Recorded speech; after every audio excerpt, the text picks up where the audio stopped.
Welcome to another episode of Digging Up Positivity. This year is well on its way and boy was it packed. During SlofluffCon I interviewed Uncle Kage and we had NordicFuzzCon, where I'll give you a sneak peek behind the curtains of the circus together with the leader of the charity. And this and more, but first, the charities. In the USA, we had AnthroExpo, who raised money for Sisu Youth Services, an organization dedicated to end homelessness and hopelessness amongst transition-age youth in Oklahoma. 1,867 wonderful critters gathered $18,000 together for this wonderful organization.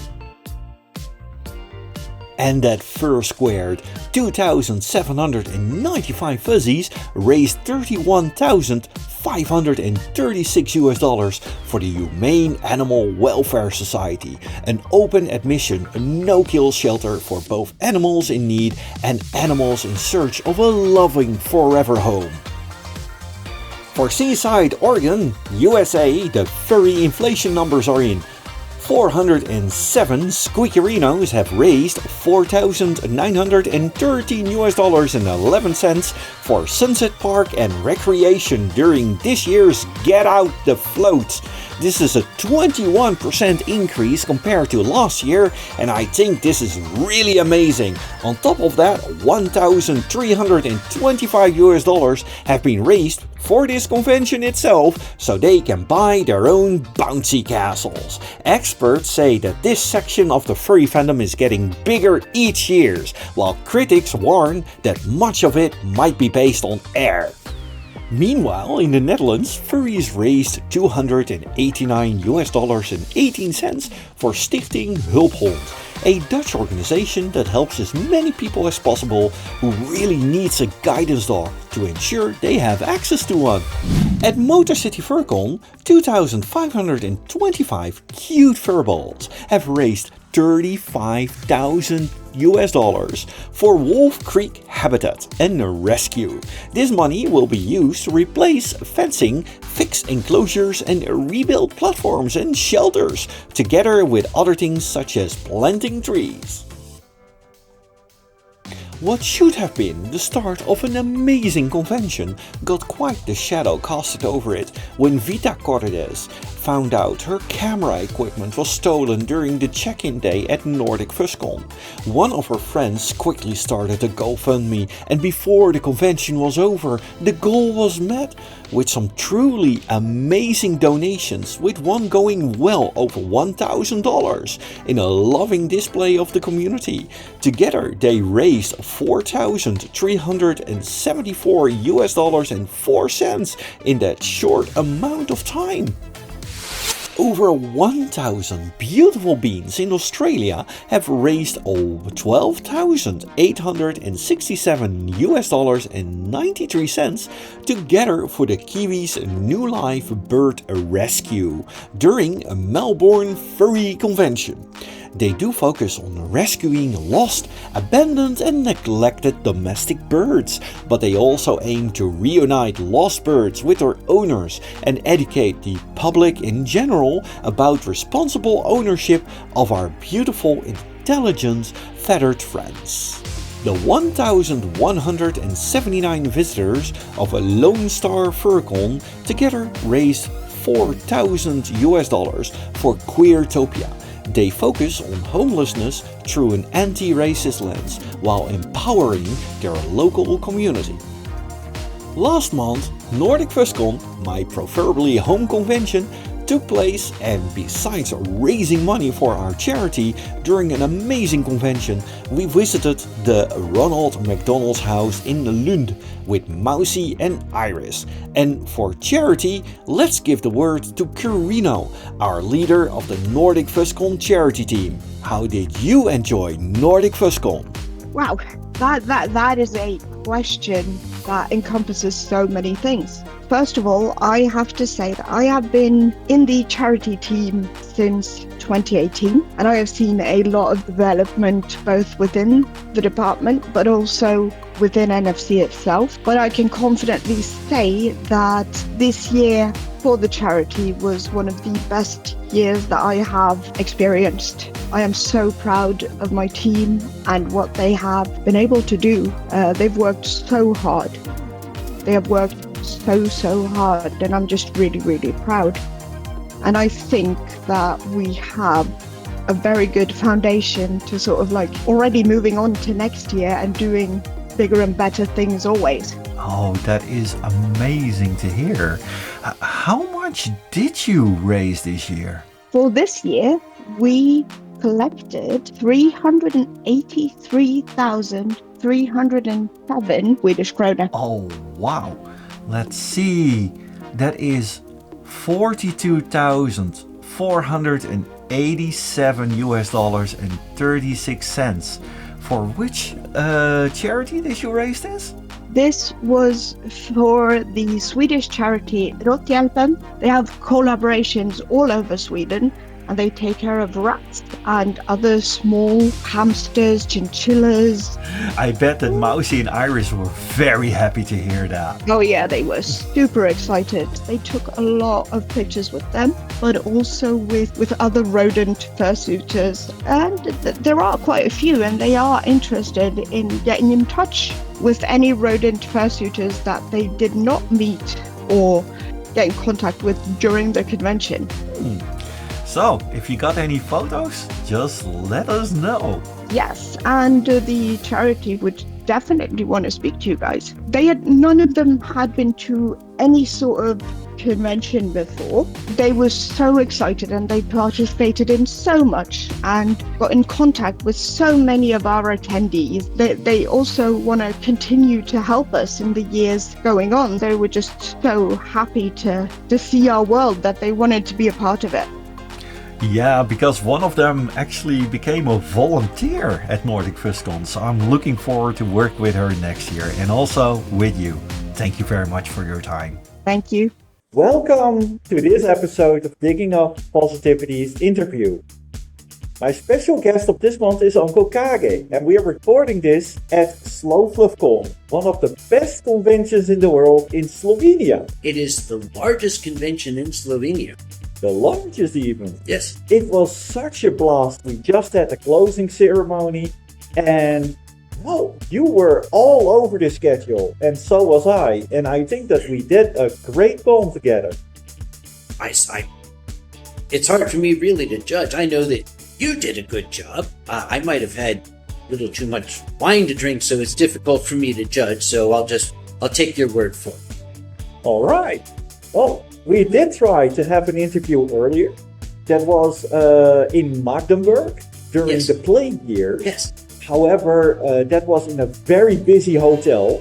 And, well, the noise was with all sorts of background, so we're doing it again. That was also, we had electronic interference from Mecha Martin Luther. Yeah. Remember him? Oh, gosh, yeah. They had a Martin Luther mech there with glowing eyes. It's a Magdeburg. Just had. Yeah, it did attack me once. Yes. When I woke up the next day, it wasn't in the lobby, but there was this pair of dusty footprints leading away. Mm-hmm. I mean, the original story that you heard about me hitting my paw and that I was being dragged off with an ambulance, that is complete in... Yeah, I have to rectify. That is not a true story. Kage was telling the true story here. I was being assaulted by a mech. It was. Yeah. It was Mecha Martin Luther. Yeah. And now you know. But with this interview here, it has been such a long time that you've been in the furry fandom. Even before me, I arrived in the fandom in '95, and back then you were already a huge icon. When did you get into contact with this wonderful, weird fandom? If we're going to place a date on when I entered the fandom, it would have been October of 1991. So we're coming up now on, 35 years? 35 years. Wow. And I mean, back then it was an entire different time. But you're now the chairman of AnthroExpo. I am. AnthroExpo was one of the first conventions out there, wasn't it? It was. We used to say it was the second furry convention. We've since discovered it was the third furry convention because this little tiny gathering in Europe called Eurofurence started about 2 years before us. Yes, Eurofurence. I was at Eurofurence 4 in the Netherlands, and back then it was in every in a European nation every time. But eventually it just got stuck in Germany because it was getting bigger and bigger and bigger, and it was just impossible to get a good hotel every time in a different nation. But since you're very long independent, I've been there for 30 years, you've been there for 35 years. For all the new furries around, do you have any advice for them? Yes. Shower. At least once a day. Okay. Besides the personal hygiene, if they go to their convention for the first time, if it's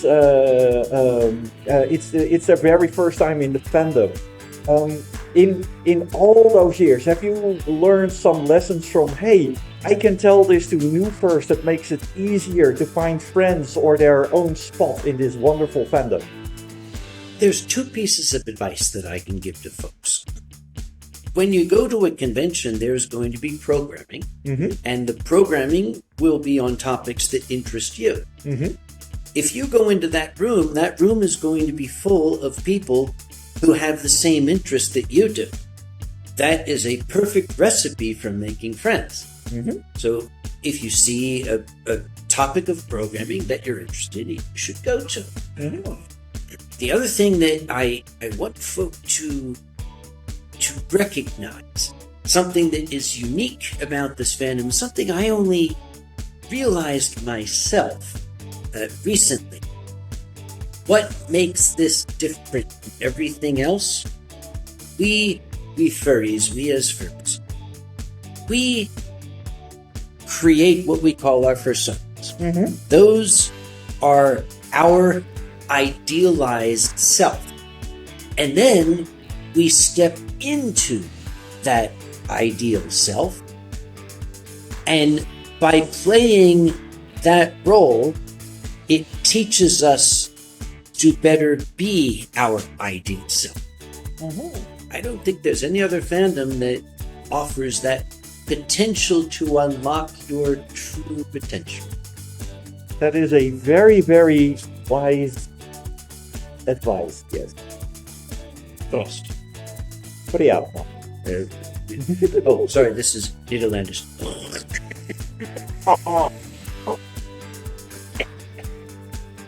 Don't try to speak Dutch, you'll kill yourself.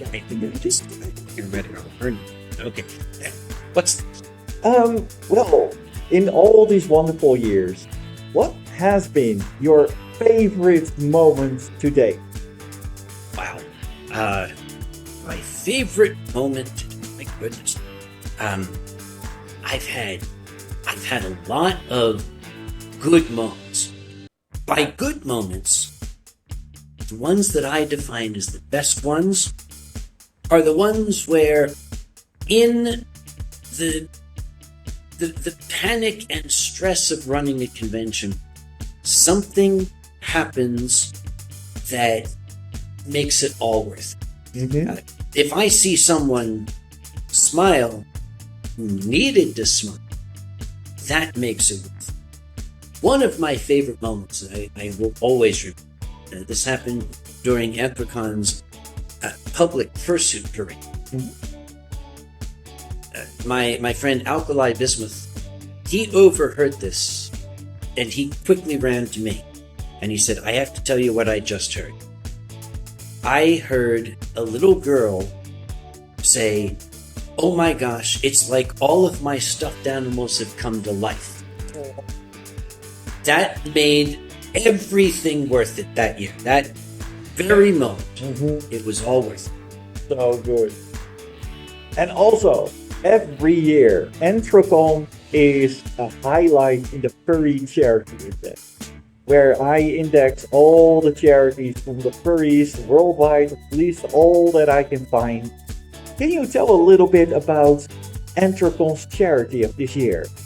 I can, as a matter of fact. Our charity this year is J&J. They are an outfit that rescues farm animals. Not just big farm animals, but everything from ducks to horses to dogs to cats. And I was recently having a conversation with them, and they said, can we bring any of our animals to the convention? And I said, well, what animals do you have? And they said, we have a Belgian draft horse. And I said, and they said, he wears a Hawaiian shirt. I said, and they said, he's house trained. So I said, you know what? Sure, bring him along. And then they said, can we bring our turkey? I said, you have a turkey? They say, he walks on a leash. I think these folks are going to be extremely well received by our people. I look forward to see them. Oh, I do too. Oh, yeah. Because I had the feeling I'm going to walk outside and I'm going to see a Belgian draft horse wearing a Hawaiian shirt and a turkey walking around on a leash, and I'm going to say, that's it, I'm done. No more. Well, yeah, we have seen weird fursuits, but it looks like you're describing the weirder part of the family. Exactly. It's almost as though the animals are trying to cosplay as us. That, yeah, I kind of like that.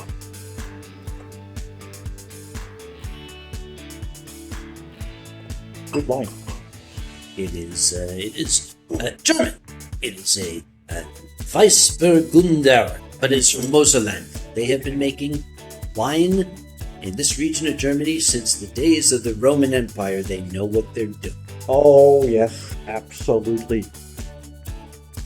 Before we go, do you have a final piece of advice or a piece of wisdom from the mighty Kage that you'd like to share with the world?